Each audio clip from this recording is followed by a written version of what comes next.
Sir मेरा आपसे एक क्वेश्चन है कि लोग मुझसे पूछते हैं कि अगर हम आपके क्लिनिक में फर्स्ट विजिट में आएंगे तो हमारा पहली विजिट में खर्चा कितना होगा। तो नॉर्मली आप कितना बताते हैं? नॉर्मली मैं खर्चा बताता हूँ 12 से 15 हज़ार के ब्लड टेस्ट होंगे, सोनोग्राफी होगी, कंसल्टेशन फीस होगी। बट कई बार यहाँ पे आने के बाद उनका खर्चा बढ़ जाता है, तो वो क्यों बढ़ता है उसको क्लियर कीजिए आप। ये एक बड़ा कॉमन क्वेश्चन है। और दूसरी बात ये है कि जो पहला विजिट होता है उस पहले विजिट का आप मान के चलिए कि असेसमेंट चालू हो गया जब आप निर्णय लेते हो कि हमको यहाँ आईवीएफ कराना है। अब सपोज अभी कुछ दिन पहले एक कपल आया था जिसमें कि हस्बैंड के स्पर्म में प्रॉब्लम था। अब जब आप असेसमेंट करने जाते हो तो हस्बैंड के स्पर्म में यदि प्रॉब्लम है या उसका एजोस्पर्मिया है तो डेफिनेटली हम पहले से तो नहीं जान पाएंगे कि ये कपल को बच्चा क्यों नहीं हो रहा। जब वो यहाँ अपीयर होते हैं, जब मेरे सामने आते हैं, तो जब हस्बैंड का एक अलग प्रॉब्लम दिखता है तो वो हस्बैंड का प्रॉब्लम को सॉल्व करने के लिए या एंड्रोलॉजिकल इवैल्यूएशन बोलिए, वाई क्रोमोसोम माइक्रो डिलीशन बोलिए, कैरियोटाइप बोलिए, इन सब चीज़ों का खर्चा उससे एक्स्ट्रा हो जाता है। वो कई बार पिछली बार जो हुआ था वो कितना 25,000 के आसपास गया था। तो लोग ये कहे कि आपने तो बोला था कि 12 से 15,000 खर्च होगा, यहाँ आके पता चला कि हमको 25,000 रुपये आप बोल रहे हैं।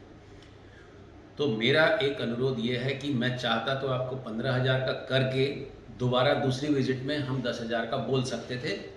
यदि आपको वैसी परेशानी है तो आप वैसा भी कर सकते हैं। बट आईवीएफ कराने के पहले यदि आप खुद के बायोलॉजिकल मटेरियल से, खुद के सीड से, खुद के बीज से अपना बच्चा चाहते हैं तो आपको वो एक्सप्लोर और वो जो जांच है वो करना बहुत ज़रूरी है। हो सकता है कि आपका पहले विजिट में वो खर्चा हो आईवीएफ करने के पहले, पर ये मान के चलिए कि उससे इतनी जानकारियाँ मिल जाती हैं कि आपके बीच से आपका खुद का बायोलॉजिकल चाइल्ड होने का चांस कितना है वो मैं काफ़ी हद तक बता देता हूँ। और अधिकतर 80 to 85% वो सटीक निकलती है। तो ये कंफ्यूज होना कि हमने जो देवेंद्र जी के साथ ये प्रॉब्लम होती है तो एक सरसरी तौर पे 12 से 15,000 होता है यदि हस्बैंड को कोई प्रॉब्लम ना हो। अदरवाइज़ ये खर्च आप 2 बार में भी कर सकते हो, 1 बार में भी कर सकते हो। कई बार लोग मुझसे पूछते हैं कि आपके क्लिनिक में हम आएंगे तो सक्सेस रेट कितना मिलेगा। सक्सेस रेट डिपेंड करता है कि आप क्या समस्या लेके आ रहे हैं। मैं सच बता रहा हूँ कि ब्लास्टोसिस्ट बनने का सक्सेस रेट 80 to 85% है। 80 to 85% है। 90% तक लोगों के ब्लास्टोसिस्ट बन जाते हैं। पर डिपेंड करता है सीड और सॉइल पे कि ब्लास्टोसिस्ट कैसा बना, ब्लास्टोसिस्ट बैठा कि नहीं। तो जो सक्सेस रेट है वो ओवरऑल यदि आप देखेंगे तो किसी महीने में ये 30% भी होती है और किसी महीने में ये 85% भी होती है।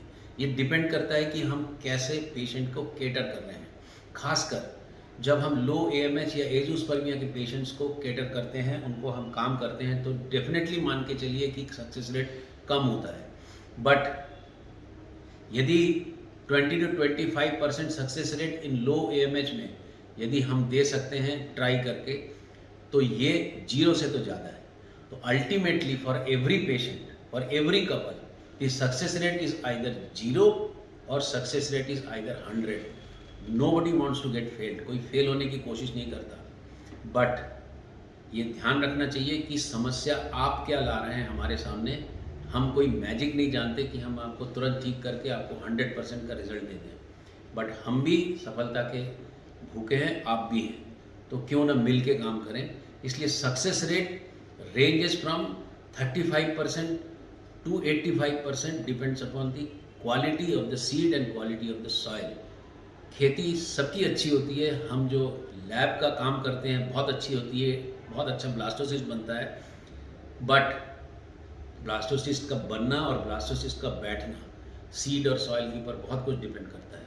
इसलिए सक्सेस रेट एक उतार चढ़ाव वाली चीज़ है, आपको ट्राई करना चाहिए। कोई भी फेल होने के लिए कोई भी डॉक्टर या कोई भी फर्टिलिटी सेंटर काम नहीं करता, वो चाहते हैं कि सक्सेस हो। सुनने के लिए बहुत बहुत धन्यवाद।